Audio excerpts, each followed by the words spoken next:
Alright, yep, should be good.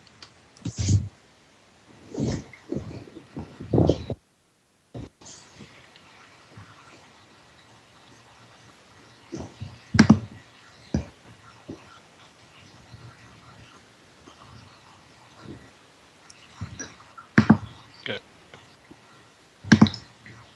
Okay, I muted the stream, so I won't be reverberating, hopefully. Yeah, that's what everybody should be doing. Wait, what should everybody be doing? The stream should be muted if you have it up. Okay. Done. All right. You got it up, Ruben?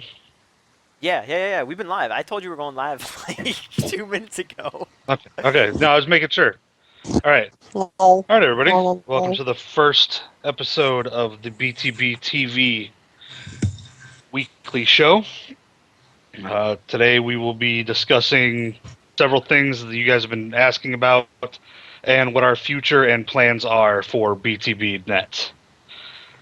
As you guys all know, the forums are already open, and if you've joined the forums already, you've already seen our new rules and how we're going to be handling the site from now on. You also may notice the site is also a work in progress. We have a lot of things coming up, and a lot of things will be changing from the previous setup. Whenever something does change, there'll be an announcement when we have our team builder up, when we have the league scheduled. All that stuff will be announced on there. So don't worry about like you missing anything. It'll be there. All right. We also have a couple events going on right now. One of them is a logo contest, and I'll go ahead and let Vanny take care of that. Hi guys. As you might have seen in the forums, we are running a community logo contest. We need a new look. Obviously, you've seen our new theme. It's pretty in green and beautiful, and Molly picked it out, and she did a great job. As for the logo, we're looking for something simple, clean. We want green, silver, black,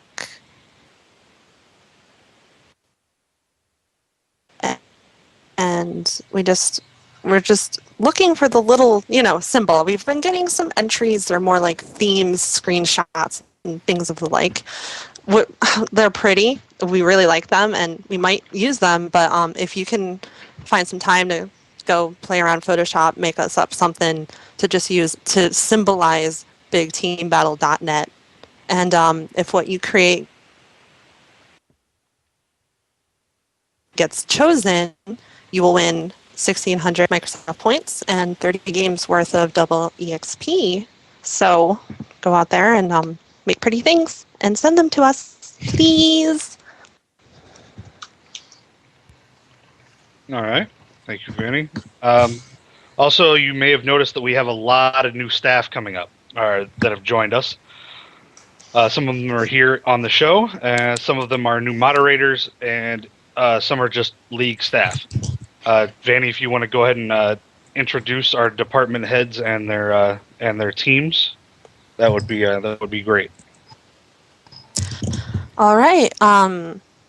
Head of the anything that has to do with the website itself, the admins, the user CP, that would be Beer. You all know Beer. He's been around.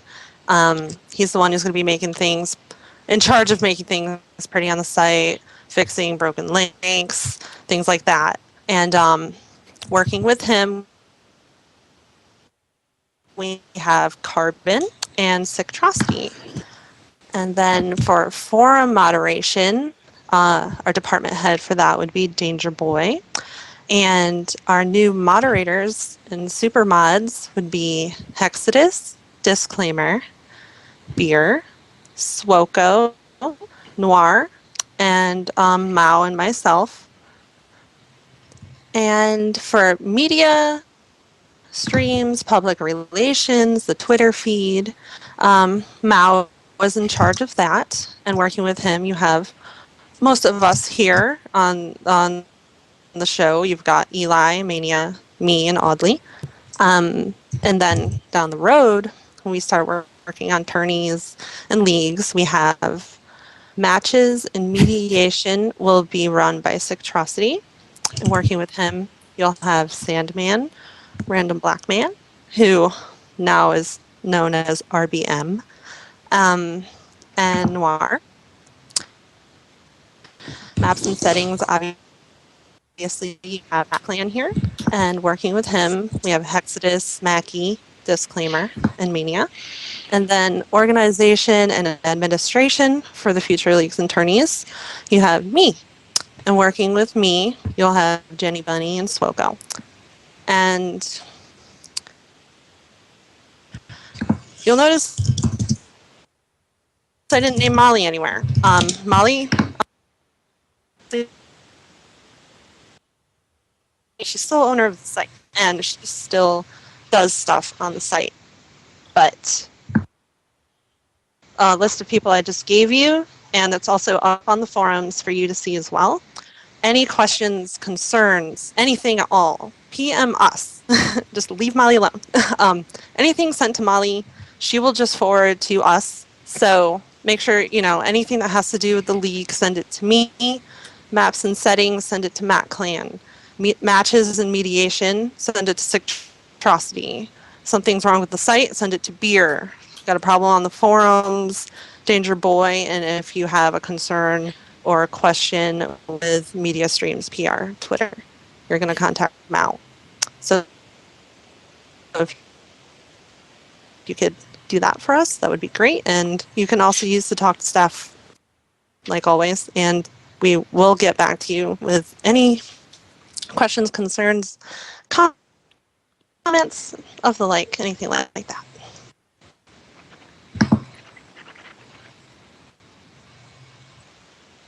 All right.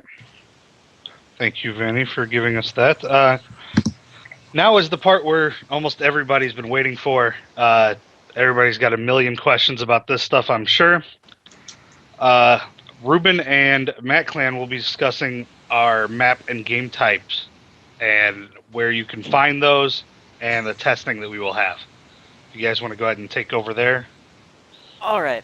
So, as you guys probably know, if you're new to BTB, we've been just now starting custom lobbies. We have a almost full pool of maps and game types out there. And if I think I remember who it was. Someone started a thread to get your name out there to get into testing lobbies and everything. We'll be trying to run as many of those as possible in the next coming weeks to get any tournament or league or whatever we may be doing started as soon as possible. Matt Clan, now I know you're the one designing most of the settings.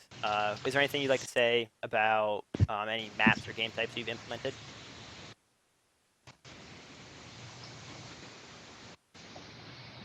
Sorry, you cut out a little bit there. Could you repeat the question? Yeah. I know you're the one doing most of the work behind all the settings. Is there anything can you tell us about what settings and what game types we'll be playing? Okay, the way I started doing this was I went through all the maps first and decided on weapon and vehicle layouts on them. And then I went over again and set down spawn points, which is probably the most time-consuming section. And after that, we're going through and setting them all up for different objective game types, which we'll play. Those will capture the flag,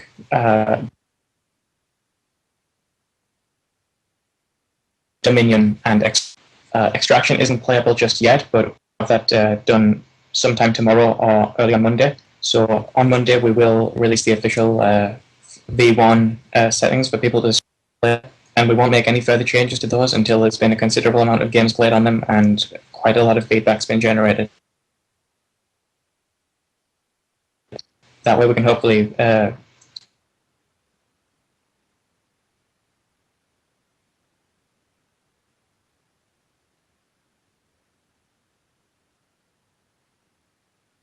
Hello?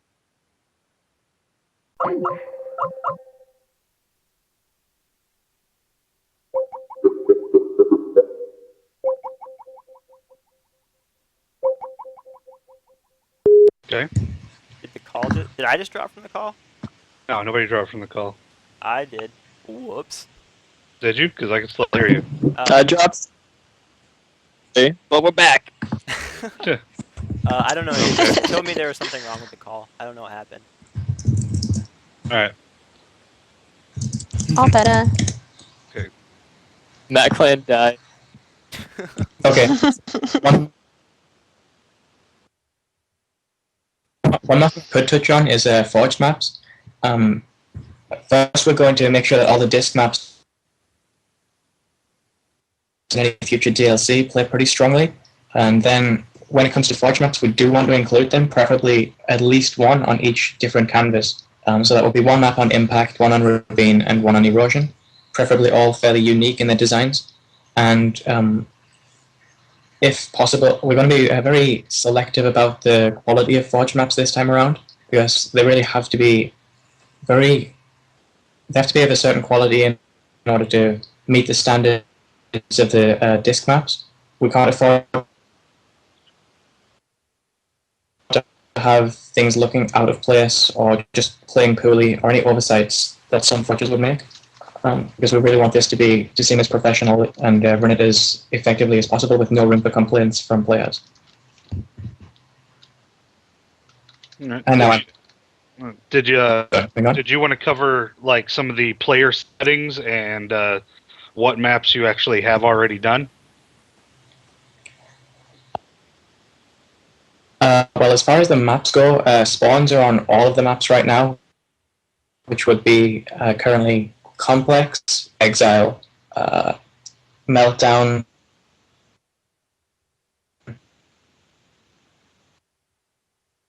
Longbow, Ragnarok, Vortex, and Solace.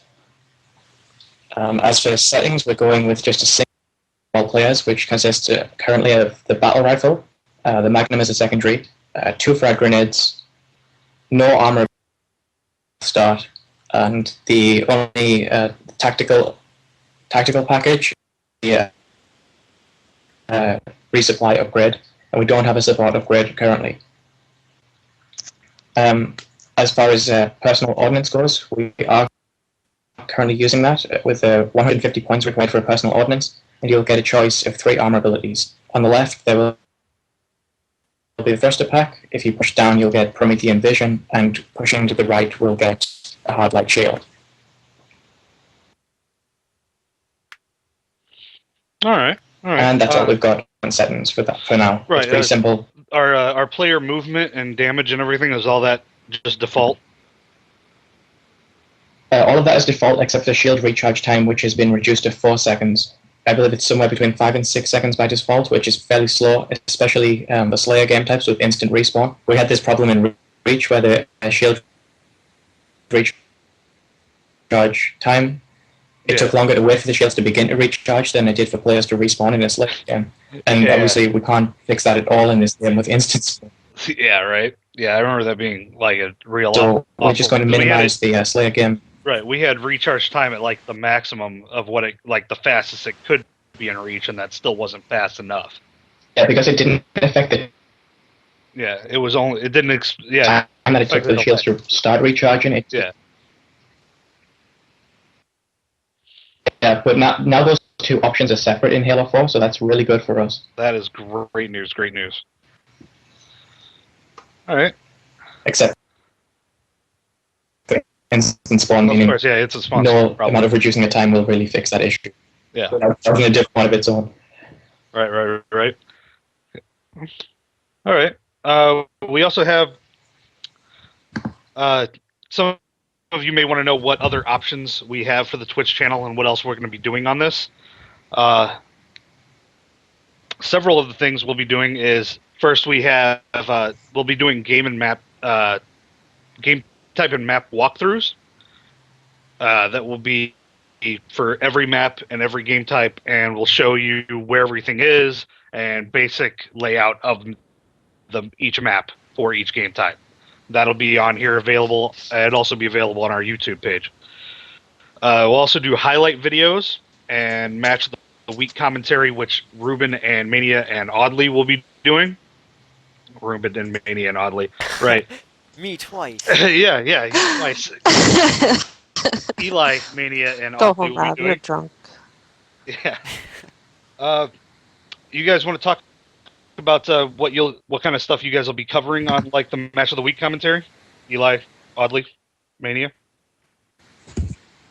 Well, I mean, the idea behind it comes from, as you all may know, if you haven't visited the forums in a while, there's a post going right now for anybody who streams in the community. We're accepting applications right now for anyone to become stream partners, in which case we will give people temporary, or not temporary, but slight access to the BTBtv stream, in which case you'll be able to stream certain featured matches that are scheduled either weekly or daily. I don't know. Depends on what we end up doing.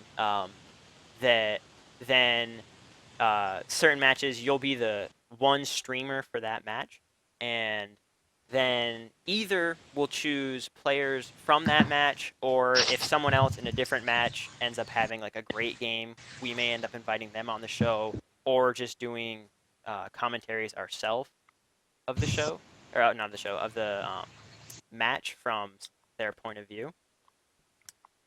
And then I think Eli, Audley, you guys have anything to say? Add anything?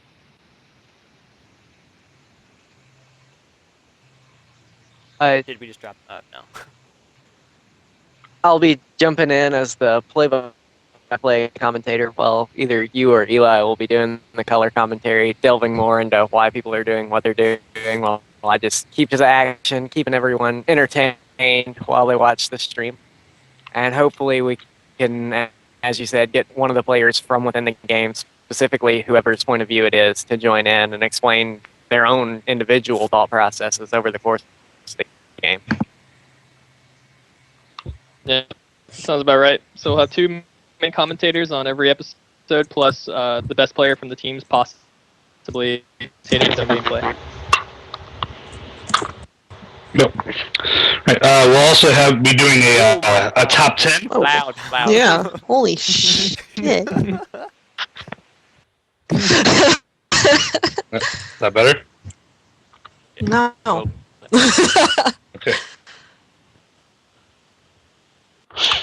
We're having some All right.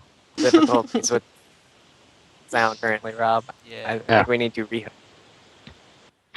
Skype is rehost freaking. the. All right. Oh no.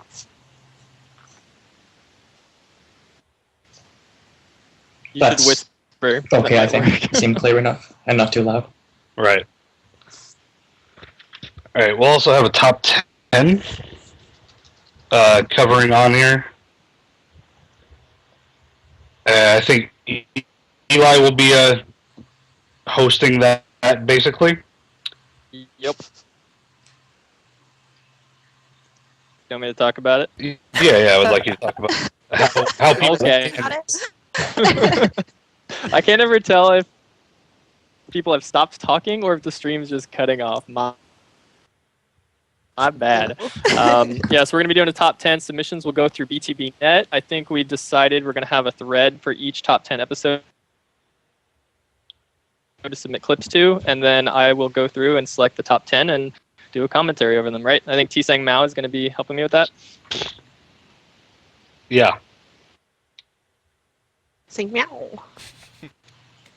Oh yeah, Rob. I hope you don't mind. I made you sing meow. The whole world knows you as Oh, meow. yeah, I saw that.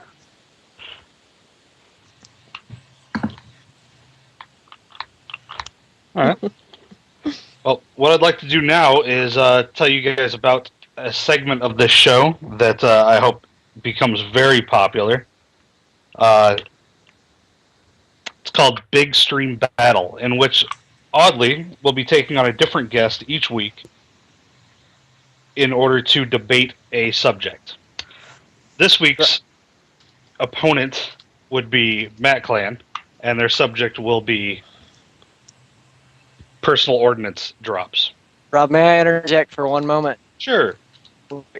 Before we start this segment, I want to make sure I can actually hear this red code I'm about to serve and send back to England. So can we rehost the Skype call so there aren't sound issues? We might be able to do that.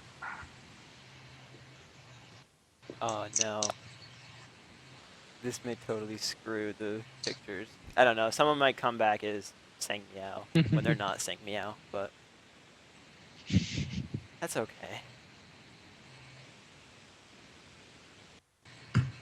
All right, hang on a second.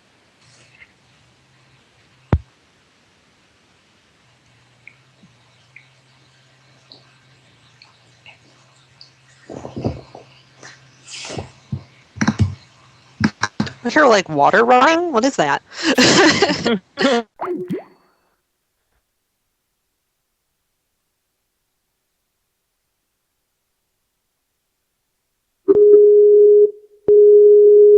I'm so sorry to everyone on the stream that has to How deal rude. with that. The stream just got totally owned by Skype. All right. Can everyone All hear right, everyone this should now? work better. Okay, all good? The pictures are still good. Yes. Thank you, Yep. Skype. Pictures are still good, and sound seems better right now. It's good for me on my end. Oddly, you good? Yeah. All right. Rob, take it away. Okay, like I said, we have a segment of this show each week. Will be it's called Big Stream Battle, in which Oddly will take on an opponent each week debating a subject. This week it'll be Matt Clan, and their subject will be personal ordnance drops. The debate will also be scored, but that scoring will be completely arbitrary and unfair as chosen by me. Okay, if you guys want to go ahead and start, so we'll start with personal ordnance drops. Matt Clan, do you think they would work in a limited fashion, or should they just be completely removed from competitive play whatsoever? I feel like that could be argued in both ways. If they must be used, I feel like they should be limited. But ideally, I don't think that they need to be used at all. They're definitely not a necessary component of gameplay. But if used in the right way, they could enhance it somewhat. And in order to do that, ideally, I'd like to see them without any randomness at all, with a fairly high attainment cost as far as the points go, so that you can look at the scoreboard and see a player's points and realize how close they might be to their ordnance. There also shouldn't be any growth on the points, otherwise it makes it more and more difficult to predict each time a drop is going to come in, and also doesn't reward a player for doing well consistently throughout a game. Anything you want to oppose that with, Audley? Well, first of all, you're supposed to make something I can just outright disagree with, but you're making it kind of difficult with me. I will first address I believe personal ordnance is very healthy, and I disagree with your statement that there should be no randomness, because randomness is not inherently bad in a video game or a competitive game. Randomness sometimes, like Bloom and Reach, is bad. But the reason why it's bad isn't because it's random. It's because you can't control or react to the randomness you're given. You can control how big the bloom is, but that doesn't control whether or not the randomness is going to screw you over. If you make personal ordnance with enough balanced options that all of the options are better than your current standing, then you throw out the potential that personal ordnance is ever going to screw you over when you get one. So you don't really have to worry about personal ordnance being a bad influence when one option that may be situationally better than another comes around, because it's still better than your original situation. So it's healthy for the game, and plus, on top of that, it's exciting. I'll agree that it's exciting for spectators and possibly exciting for players, but I don't feel like the issue is whether or not the individual is going to feel screwed over, but more so the fact that I don't feel that the sandbox really offers enough well-balanced options that any alternative of a random selection is good enough to not have such a specific effect on the game that it can't be reacted to in a way that is predictable by the opposition.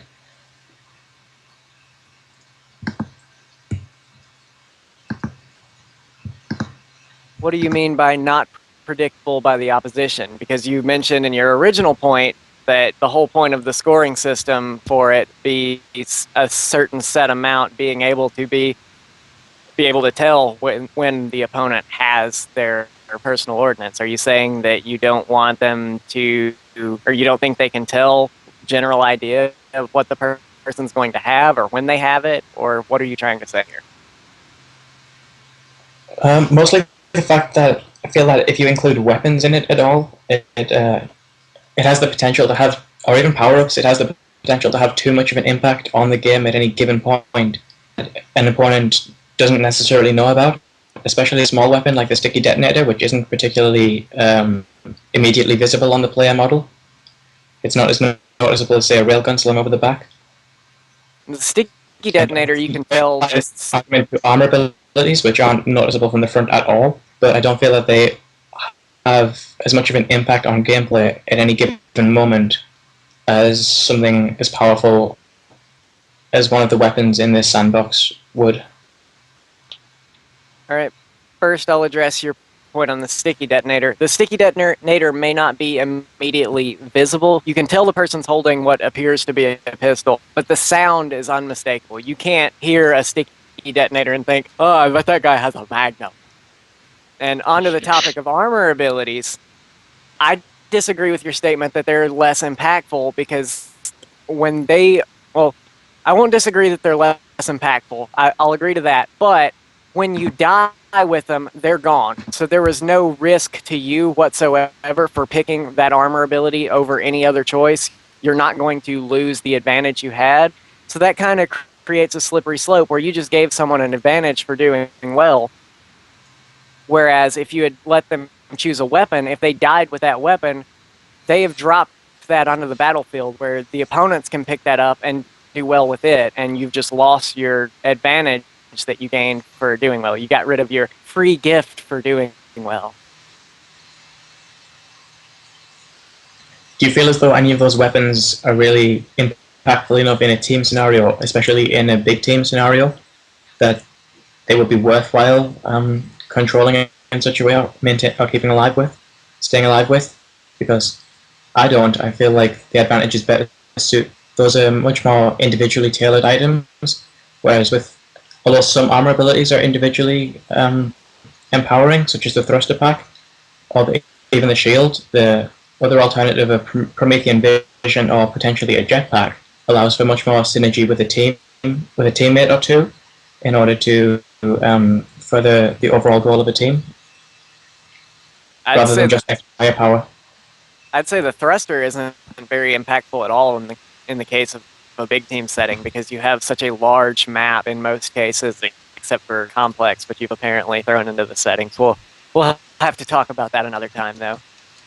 But thruster, you don't get much out of it percentage-wise for your movement on a large map. You just get a very, very small movement. You may dodge a grenade, which there's a huge grenade indicator that says, hey, push X and you're out of the way of this grenade.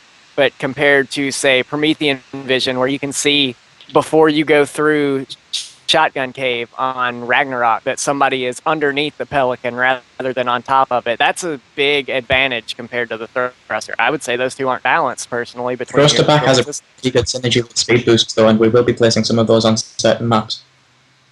So that has the potential for a future play rather than instantaneous play. Okay, and then the jetpack, a lot more impactful than those on more cases. But you don't have any additional choices. You have limited from the entire sandbox we've in Halo 4 to 3 choices to come in personal ordnance, when you could have many, many more choices. The hard light shield is greatly balanced in this game. People may think, oh, it's armor lock light. No, you can shoot the person who's got it by looking at his foot or coming from the side or landing a grenade behind him. Sure, he can deflect a rocket you fired back at you, but that's a great moment for both the person, anyone watching, and in some cases, the person who fired the rocket, because they still have to come back and react to that rocket. And they could have preempted the hard light shield by shooting to the player's side. I agree that the hard light shield has some pretty emergent moments in gameplay, and it is overlooked somewhat currently.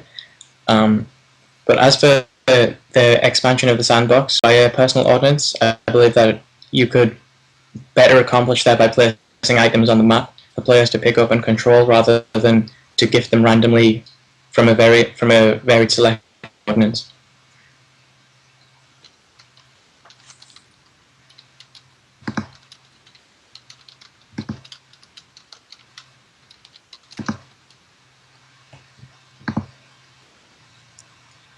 The more recent players have to move around the map and the more things they have to control, I feel like that leads to an increase in mental skill gap overall for both individuals and teams. If there was one Promethean vision placed on a map, would you go for it? Just one placed on a map. Even if there's one per side, would you ever like go out of your way to go get that? I would say no. I would never go out of my way to go get a Promethean vision. At certain moments in gameplay, I probably would, because it gives you such a massive advantage as far as being able to relay enemy positions to the rest of the team, especially in an objective game type. There are so few opportunities where a player will go out of their way for a relatively insignificant compared to other options you could place in those high traffic areas or areas where you want someone to go, such as you could put a power weapon there, or not necessarily a power weapon, but a stronger weapon. And instead of trying to place or trying to get them to go there by giving them an armor ability that they'll lose if they die, and that's not coming back for however long you end up having armor ability set to, or if you're doing initial ordnance, then every so often that it'll come back on its own. Right now I can't hear the last of your point.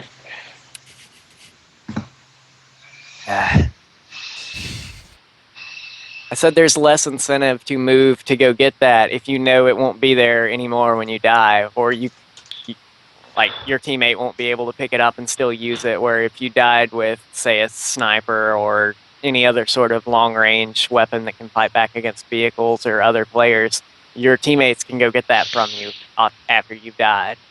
I feel like that the impact of these items could be increased somewhat by making sure that they respawn much more quickly than other items on the map, rather specifically power-ups and power weapons. If armor abilities all spawn within a fairly fast time frame, especially the less impactful abilities, or more passive abilities rather, players will be more likely to check those particular areas on the map, or pick an item up en route to another position on the map and use it either once they get to that position or on their way to that position, in order to either help themselves at an individual level or to assist with the team effort overall. And then you run the risk of cluttering the map with excessive amounts of, well, we'll just call it shit, because that's what it is, when you could just have this left to the player to decide when they want to use it mostly. Like, obviously you won't be able to use it at any time you want, but say you finally reach the amount where you want to use it, or you can use it because you've reached the amount of ordnance points required. So you call that in, or you can opt to save it and use it at a time where it's even better than it would have been if you had just randomly called it down as soon as you got it, as some players. That adds an even larger depth of strategy, which it's not as strong if you've limited your personal ordnance as you have in the big team settings currently, to where there's only 3 armor abilities. If you had given a railgun in the choices, you may wait till the opponents have gotten a power position and you've been pushed back, and then you call in your railgun so you can knock them back, push them back, save a speed boost for when you've gotten into their base for a flagpole. So much depth you can add through personal ordnance, through people being allowed to save their personal ordnance, or being able to call it in as soon as they get it. That just doesn't exist when you limit it or don't even have it at all. And as small as the shooting skill gap is in this game with the default weapons, especially the DMR, which you've stripped from the game, thankfully. I'll credit you well on that one. But as small as the shooting gap is, we need an increased depth of strategy gap in this game. I still don't agree that. Well, I agree that there can be depth with personal ordnance, but I don't believe that if it's ever going to be fully realized from potentially random drops. And I also feel that in some ways it steps quite far away from what could traditionally be construed as definitive Halo gameplay. This isn't definitive Halo gameplay. This is Halo 4. This is a different game made by different developers. People let go of the past. You are playing a new game. Embrace it. It's not just about whether you or I would want to embrace it, but will the community at large want to embrace a new game, or do they just want to play? I would say they have, because big team numbers are passing even the 4v4 playlist at this point. Big Team is the most popular playlist in Halo 4. And it's the one where the most ordinances happen because there are more players to get them. Do you think it's a coincidence though that a lot of players who previously enjoyed and were considered good at previous Halo games dislike the amount of randomness in the matchmaking playlist right now? Define players who were good in previous Halos, because Ninja himself tweeted earlier today that he could play Haven, Abandon, and the other disc maps with default spawns, random ordnance, personal ordnance, all day, every day, for as long as he could. Well, for the most part, I apparently lost 5 points for bringing up a Reach kid.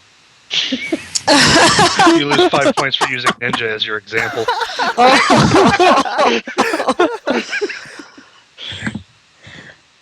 Okay.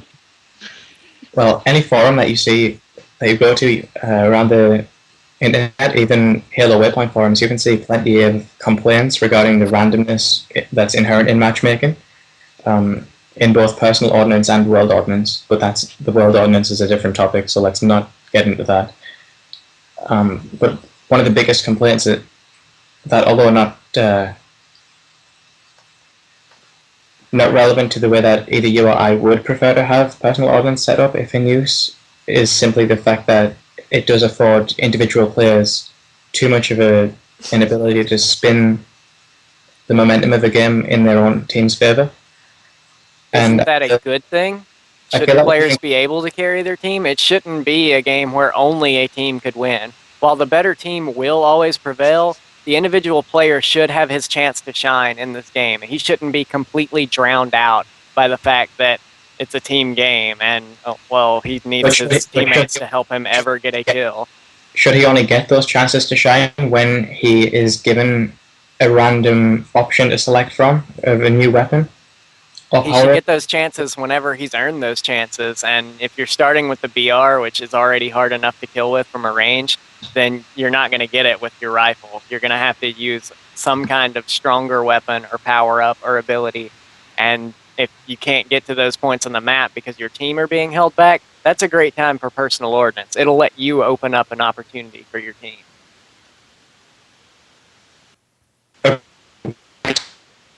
For a second there, so you'll have to repeat that last segment again. How many times am I going to have to repeat myself? Do my words not cross over the ocean here?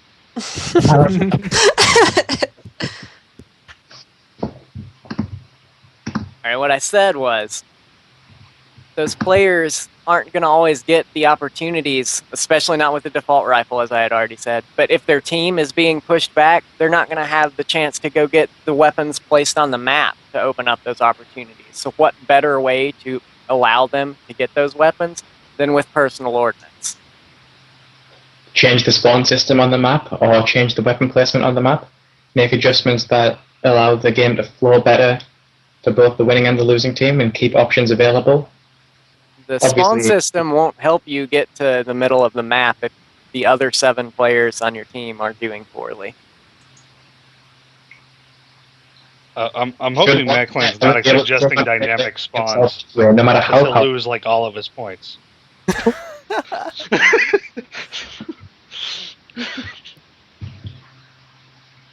entire team is getting dominated that badly, I don't feel like they should have chances given to them for basic points that they can rack up from things as simple as assists, especially given how generous this game is with awarding players points for medals. And even basic actions like launching a mongoose off of a man cannon on Valhalla. If you're going to give the other team 20 free points to get 5 points for yourself, it's kind of worth it. If you needed those points, then they're going to get at least a double kill or 2 kills for their team, probably a few assists, probably a vehicle destroyed, which that's 30, 40 points for their team that you've just given them by trying to get 5 for yourself.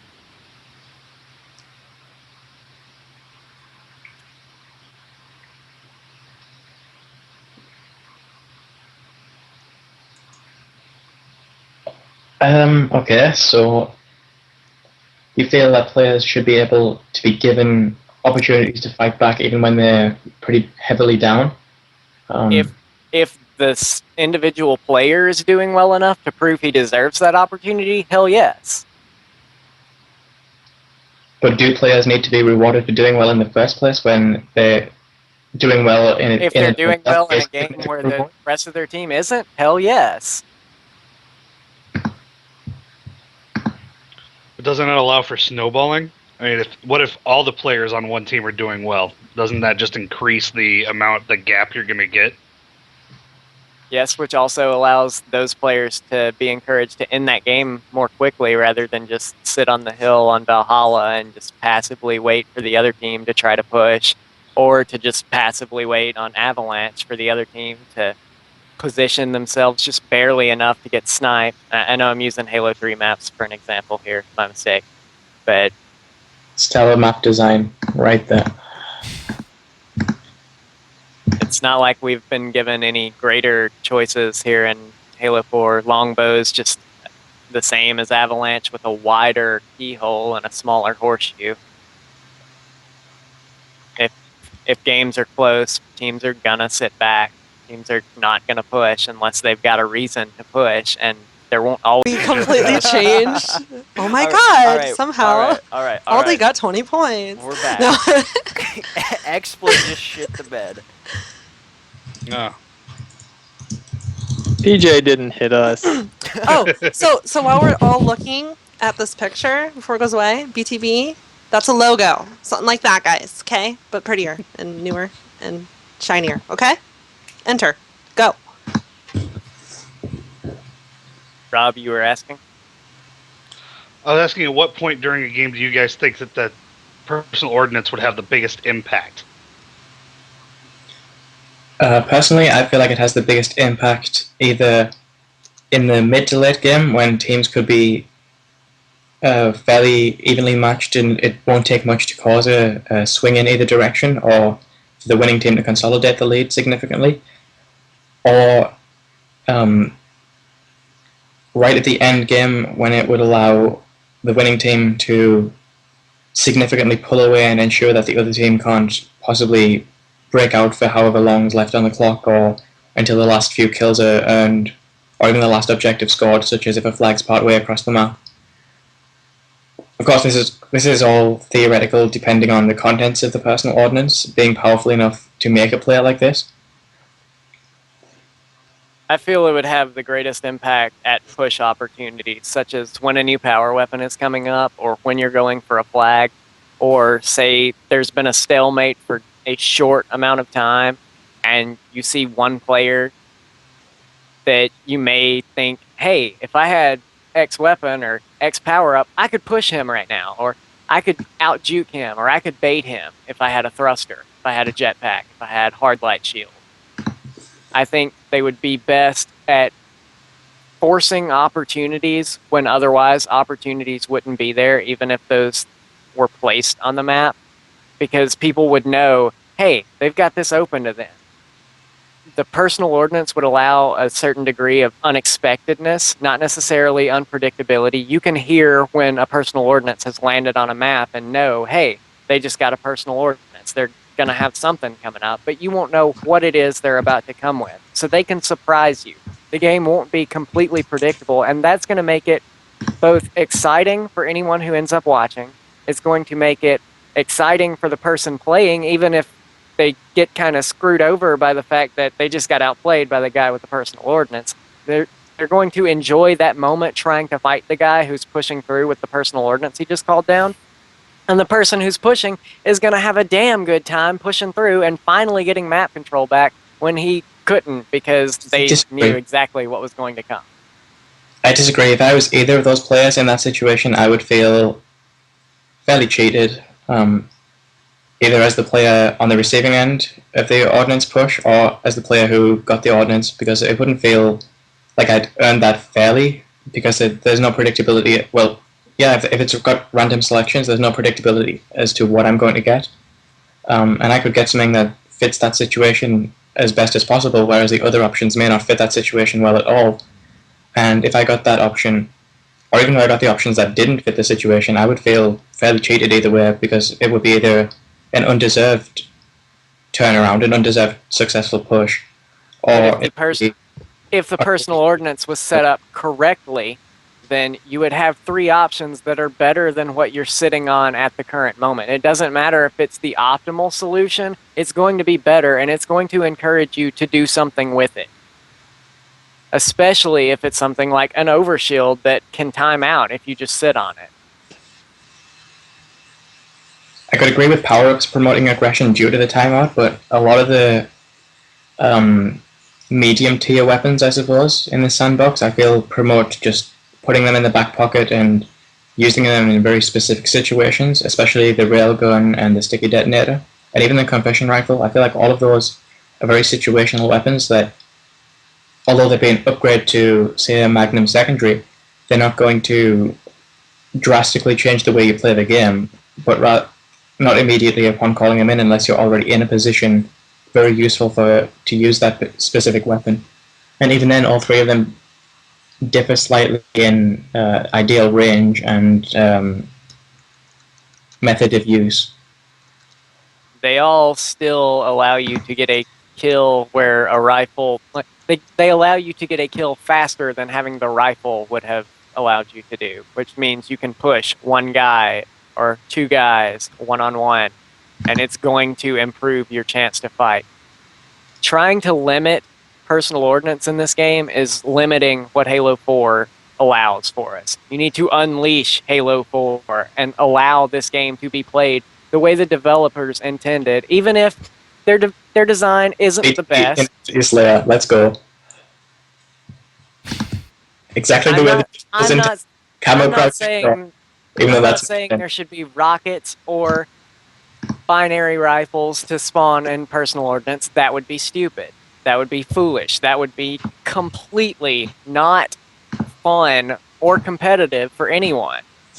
But you need to allow players to have more options in their personal ordnance to allow for more opportunities for the game to change over the course and not just be this stale, already solved game of, hey, they have 8 better guns than we do as a team. They're going to win every single time.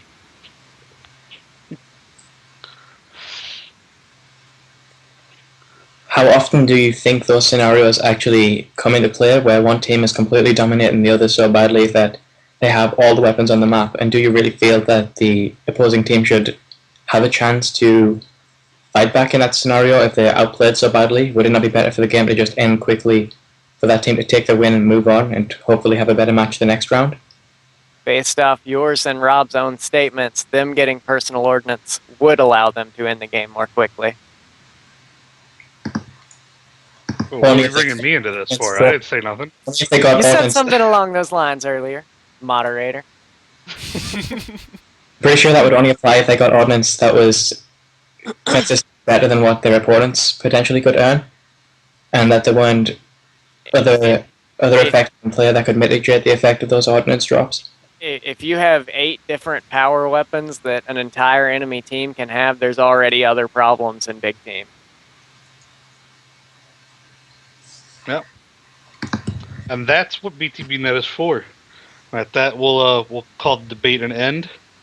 And for the final points,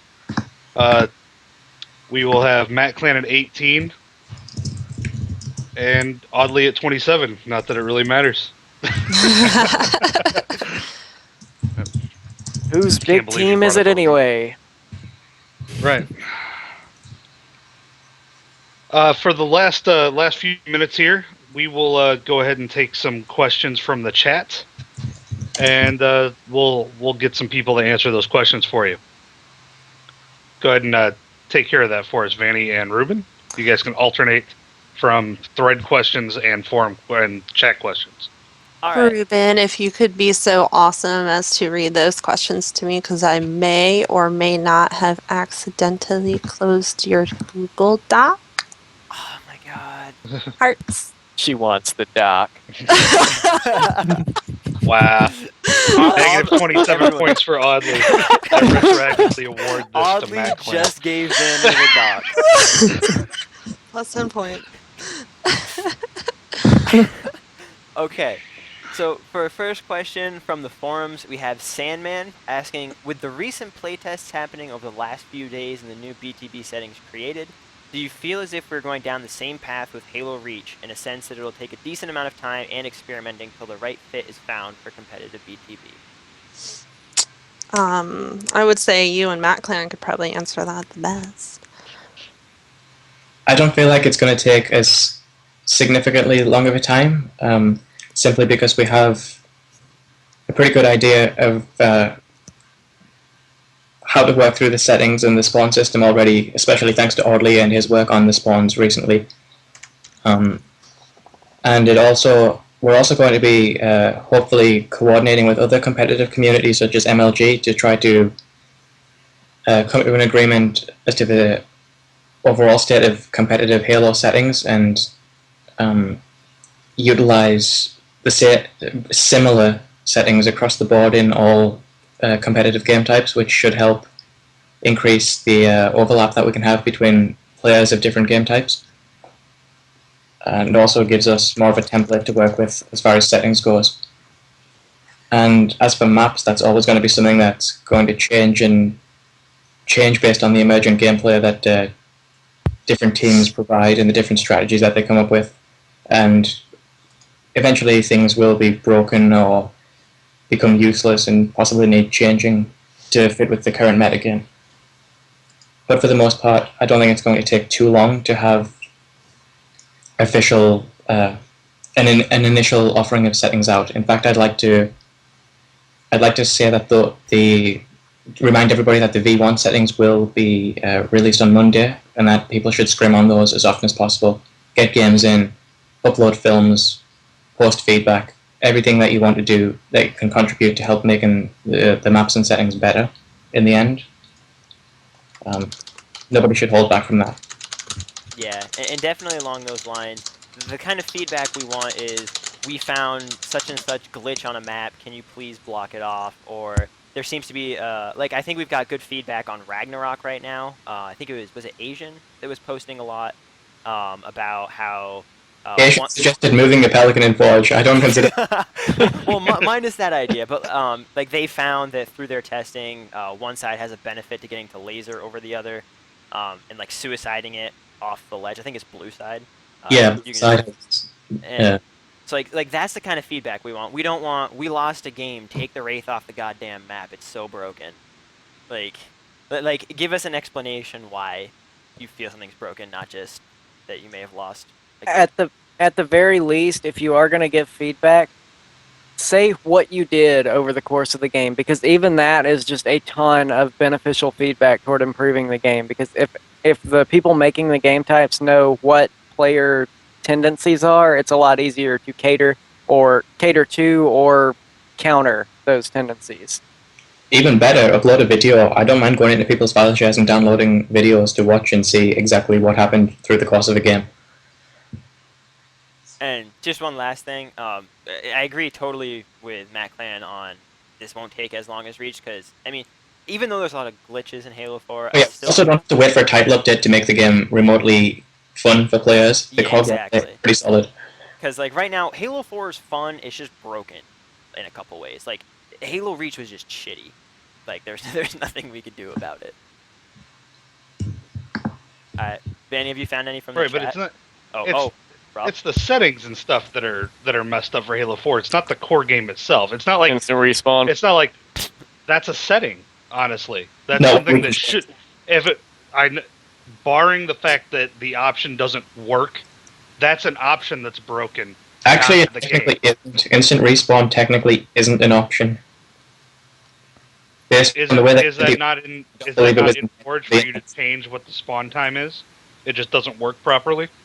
There is, but it doesn't say that there's an option to specifically disable or enable the instant spawning. And the spawn time, that's just the maximum spawn time that you can wait before it forces you to spawn. So I don't believe that it's technically supposed to be an option. Something that that every community might have to ask for pretty frequently in order to get it enabled. If it's even possible to do that, because the UI would need to change. Okay.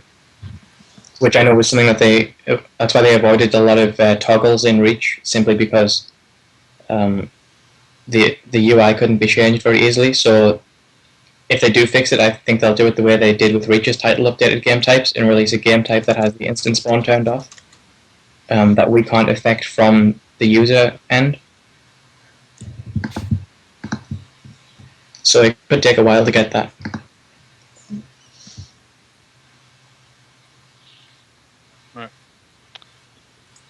Okay. Next question. Vanny, have you found any in the chat? Roar asked if we are going to work with any other communities in order to promote BTBnet and get more people involved. We're actually working pretty closely with the Halo Council. They're being kind enough to tweet out for us, and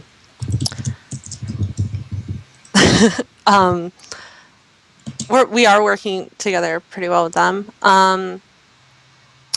We have been promoting on Halo Tracker as well, and pretty soon we'll be a part of the broadcasters on there, and we have been promoting on a couple of other community sites too. Halo Unity, obviously. I mean, who isn't on Halo Unity? And obviously, let's see. I also work at Griffball Hub. That's a whole nother playlist, clearly, but do promote over there as well. And as all of you know, Molly works over at the Halo Council, so that's another reason. And we work really closely with them, other than the fact that that's a really awesome site. But so obviously, yes, we are working with as many other communities as we can. We want to get, a big community here again. We want people to feel welcome. We want a nice turnout for any future tournaments or leagues that we end up doing, which before we do any actual leagues, we're probably going to do a tournament. Nothing is set in stone yet, but probably near the end of the month, maybe beginning of January for a tournament. Hopefully so. And Harry asked, is there a schedule for map and game type testing? We've actually been testing this week. Who's been helping us? Wake Up and Maxland's been getting people to do that. Yeah. Mm-hmm. So far, I know of 3 teams that have scrimmed each other, and that would be Wake Up, Master Theory, and Blacklisted. Those teams have all played against each other at some point. And so I've been keeping an eye on footage from all of those games and taking into account any feedback generated in the games as well by watching stream rebroadcasts or just talking to the players on my own team and getting their feedback. Pretty mixed feedback so far. Made a few changes already. It seems to be a better way to get feedback than the way we did previously, which relied a lot on people typing up hyperbolic forum posts, which weren't always as well explained as they could have been. All right. True Flying Cow asked if we do stuff with the BTB playlist. We do not. We're actually just reopening this past week. I mean, Um, bravo. we would be lying if we didn't say we would love to do that. But right now we're focused on getting our forums up and running again, our community back together, and starting with our leagues and tournaments, which will, like I said, will hopefully be pretty soon. All right. So this question from the forums is directed, I think, at Audley and Eli. Herp asks, have any pros been interested in this site? If so, who? Yep. Well, we know that there was a team of 8 pros that played Wake Up at the end of Season 1, and a lot of those guys expressed interest in wanting to compete if there were another season. Reach, I don't know what happened in Season 2 with all the pros. I think they were getting ready for 4v4 tournaments around that time. But I'm pretty sure we could get some interest together for Halo 4. I also know a bunch of pros who are interested, like Neighbor said he's definitely down to sign up for a team. But a lot of these guys, they just don't know about it. So if you tweet at them, say, hey, BTB is hosting a tournament or a league, you should sign up for a team, then they can talk to their friends and get more pros to sign up. And I think the more competitive players we bring into the league, the more exciting it will be for everyone and the more people will attract to the site. So. All right. And then we got another one. I think this is directed probably at Matt and Rob, or saying meow. Meow. Godhand asks, do you feel as if this season will be as successful as the last two? Last two being Season 1 and 2 of Halo Reach. I actually think it'll be more successful personally, considering we had to wait a year before we could really do anything with Reach. With Halo 4, we're starting right away, and I mean, basically the game's been out a month, and we already have testing going.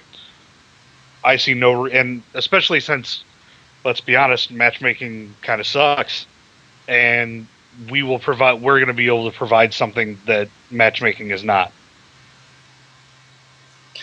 I feel like it's entirely going to be dependent on how popular Halo 4 is in general. Because if the player base is there, I'm sure that people will want to play settings that aren't default. But if everybody quits and leaves faster than they did with Reach, which I don't think will happen because I feel that at a base level this game is better than Reach. But if they do leave that early, then it could have implications for a lot of small communities like ours.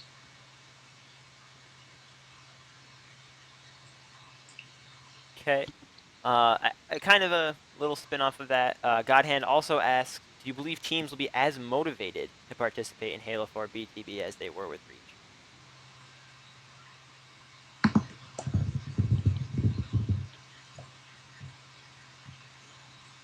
Is that for everybody or a specific person? Anybody have an opinion? Anybody going? I mean, I think that the part of the reason BTBnet was so successful on Reach in the first place was that there was no real competitive ranking system in Halo Reach. And a lot of competitive players from Halo 3 who loved either getting 50s or playing on their 50s, they were a little lost and they wanted to find something new, fresh, fun, and BTBnet definitely offered that. I think with Halo 4 it's the same thing, at least right now, that there's no rank, and I obviously don't mean the SR rank, which doesn't mean anything, but just that it'll attract competitive players until, what I'm curious about is if we do get a skill-based ranking system in, let's say, BTB, is it going to be a true 50 that you can see on your screen? Are you going to be playing other real 50s? Is it going to be hidden on the website like some people and even Frank O'Connor suggested? Because then I think that there's still a lot of potential for competitive players to want to move over to a more competitive atmosphere like BTBnet. Could I just interject here? I don't feel that even if the ranks are introduced either in-game or on Halo Waypoint, that it would really stand for much at all, given the current state of default matchmaking and how many random elements there are in there and how severe those random elements can be. I don't feel like it would be as meaningful at all compared to setting up a custom game with reduced random elements and competing in that. Oh, I agree that you will not have as balanced of a matchmaking system Now, as BTBnet can create. if we get a BTBnet playlist and it does get ranked, then I could say that it would be not necessarily an alternative to league or tournament play, but it would definitely give players a great place to practice and to see some sort of visible improvement in their team's ability. I do think that the advantage that ranks could offer to the website would be meeting other players who have gone up the ranks in BTB in the playlist, Yes, and then asking them to come over to BTBnet. You know? Yeah.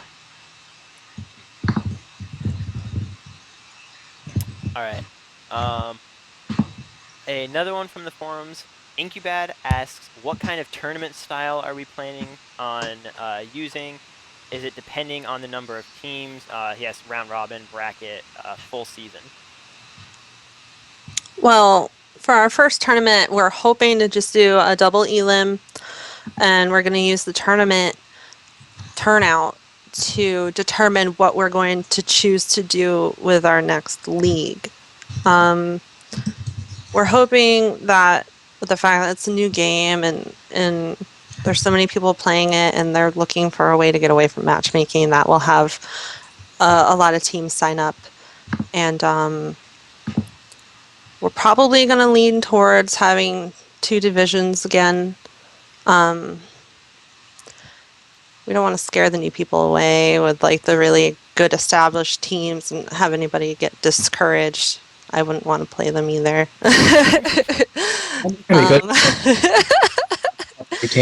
Early, just to get an idea of what sort of level the highest level of player currently is. But I wouldn't recommend them playing each other frequently or in a competitive environment at all. Maybe just a scrim or 2 just to get a feel for everything. Yeah. And I would definitely advocate anyone who's new, try to get into testing lobbies as soon as you can. And yes, great way to meet people as well. Possibly join a team or form a new one. Yeah, so get on the forums. We do have a looking for team thread started up, I think, and a customs thread. Just post your gamer tag right in there, and we'll be able to look through it and know who to look for online and get you in some games. Okay, I think we're going to take just a couple more questions. You guys go ahead and take care of those. All right, Benny, have you gotten any more from the chat? No, just Roar asking me who my favorite pink Spartan is. Yourself, obviously. I might have to go with Mango. Mango's beautiful pink Spartan. I have a question based on a statement that was made earlier in the chat. Someone said that there are modded maps without instant respawn. So Matt, I wanted to ask you if in the rules, if we're allowed to use modded maps, if it's for something like that important. I don't feel that we should use any modded maps or game types at all, especially if we have goals of getting a playlist implemented. That wouldn't help our cause at all. Plus, you can also risk getting file share bans for hosting modded content on a file share, which would completely defeat the point of having a gamer tag specifically. Oh, sorry, I meant modded game types, but I guess it's the same point, right? Yeah, same point. Game types or maps can't really have anything modded, otherwise we risk losing both the file share access and it's not going to help our standing with 343 at all. All right. Oh, there is one more question there. There's a question actually from from the forums that I'm not sure it's been asked yet, but which one was that? There's like 3 more that.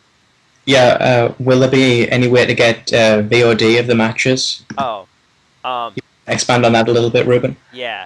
So the goal, at least a long-term goal of the BTBtv stream, is to have it running as close, if not 24/7.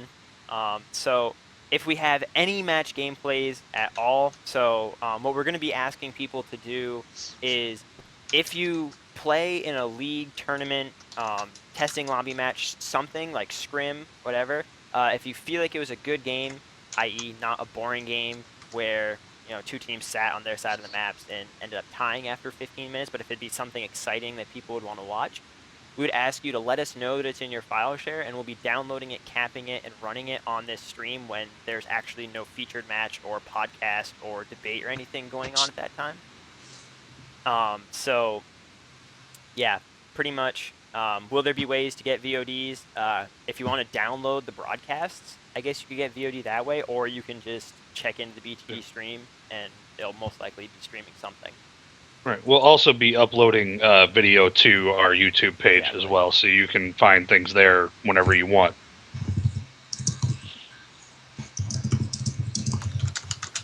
All right. So that's all I've got for. Well, I mean, one last thing, Mal, is the Grumpy Cat the best cat in the world? Yes. Straight to the point, guys. Tart is indeed the best cat in the world. Tart is indeed the best cat in the world. Alright, that's it for me on this end. Well, I want to thank you guys for coming out to see the first episode of the BTBtv, and thank our guests and our panelists. Thank you, Matt Clamp, for staying up till like 5 in the fucking morning or whatever it is for you right now.